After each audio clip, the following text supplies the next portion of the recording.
राधे राधे भक्तों, जय श्री हरिदास। दर्शन कीजिए, आप कैसे हैं आप सब। देखिए, दर्शन कीजिए, मेरे लाडो और मेरे केशव के दोनों शिव पार्वती का रूप लिया है। मेरे लिए तो इन्हीं में सारे भगवान मुझे नज़र आते हैं, यही सब कुछ है। और भोले बाबा की भी साथ में आदर भाव से मैं पूजा कर रही हूँ, क्योंकि भोले बाबा ने ही मुझे इनके चरणों में पहुँचाया है। तो आज हम जानेंगे बेर के महत्व में, शिवरात्रि पे बेर का क्या महत्व है।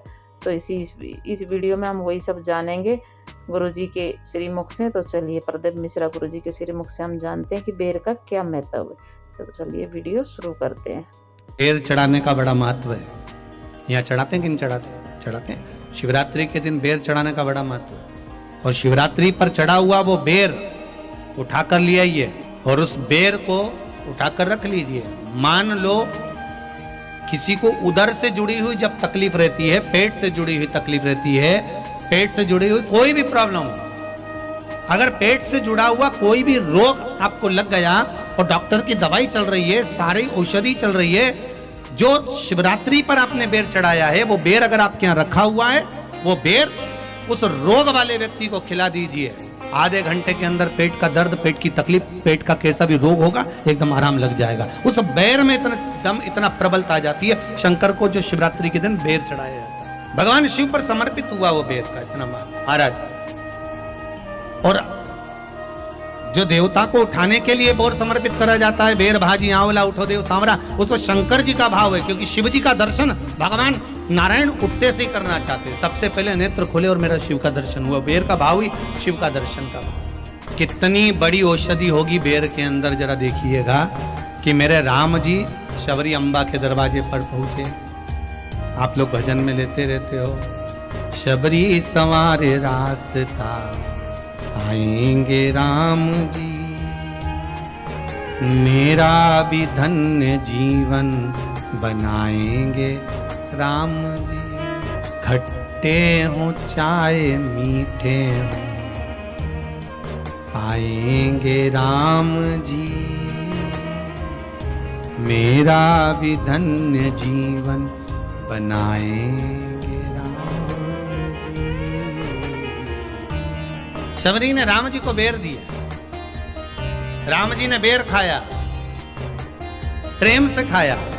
याद आया पीछे लक्ष्मण खड़ा है।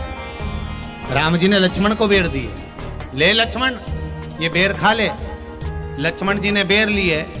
लक्ष्मण जी ने बेर को देखा तो वो शबरी अम्बा अपने मुंह से झूठा करके दे रही है। लक्ष्मण जी ने बेर लिया, पास में रख लिया, फिर लिया, फिर रख लिया। शबरी जी राम जी को बेर दे, राम जी लक्ष्मण जी को बेर दे, लक्ष्मण जी वो बेर लेके पीछे फेंकते जाए। उठाए फेंका, उठाया फेंका, उठाया फेंका। अब कोई लक्ष्मण साधारण है? जब भगवान राम विष्णु हैं, लक्ष्मण शेषनाग हैं। शेषनाग अगर कोई चीज फेंकेगा तो क्या पास में फेंकेगी? उठाया फेंका, कोसों दूर जाकर गिरा। और वो बेर कब काम आया? जब लक्ष्मण जी को शक्ति लगी, बाण लगा, लक्ष्मण जी मूर्छा होकर जमीन पर पड़े। सुषेण वेद को बुलाया और वेद से बुलाकर पूछा कि लक्ष्मण कैसे उठेगा? तो कहा संजीवनी लेकर आओ। संजीवनी लेने के लिए भेजा।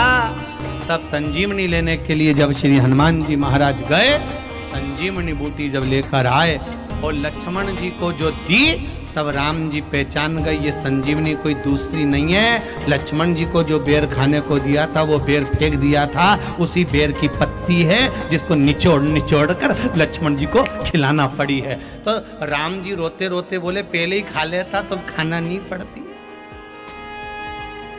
कोरोना का टीका पहले ही लगवा लेता तो दादा निपटता ही नहीं। यहाँ तो सीधी सीधी बात है ना।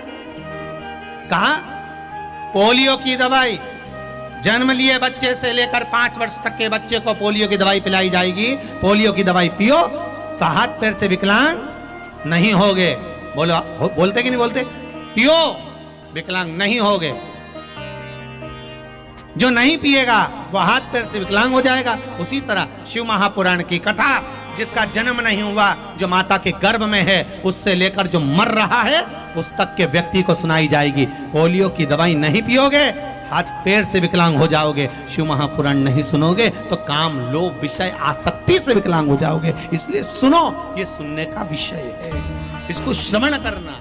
हमारे जीवन में उतार।